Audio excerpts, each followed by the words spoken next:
been a long journey with this. We're going to do the takedown, cut the pipe, get everything ready here. We built it as far as we can with the supplies that we have available to us. Unfortunately, the particular size brick that we're using is in short supply. I thought I had a replacement that would just be a little bit raised up, but it's too wide actually to fit into there, so we just kind of created a platform to ease up with erosion from dogs and my daughter with a shovel, and potentially also prevent plants from sprouting up and a few other things. So those will be placeholders. There'll be excellent usage there. We'll find other uses for those bricks, but for right now, and they also worked as well as the toppers for the benches here to allow you to sit down. I wanted to get this pressure washed before things happened, but I sort of ran out of time. We had the 23rd plan as a burn-off date, so this is really working out well. I had originally, with the front part here, stacked these bricks up because I was like, oh, I need a place to put these, as I got one more step to do right there, but it actually looks pretty good, so I'm probably continue to keep that there even after this is all done and I get everything laid out. I hope you enjoyed this. I'm going to get to work tearing this down.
Was it bigger in real life? Yeah.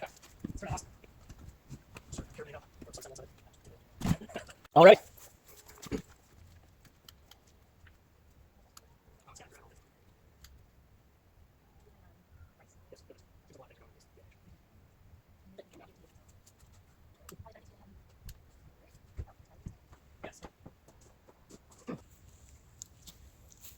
Hot damn.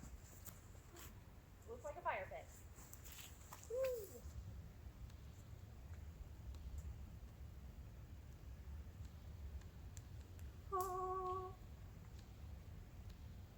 Fire. Well, I hope you enjoyed this video. The project has been a long time in the making. There is still more to do with finalizing the stairs, pressure washing, and getting the correct size brick to finish off the patio. I will likely merge all the fire pit videos into a supercut. If you enjoyed this, you know what to do.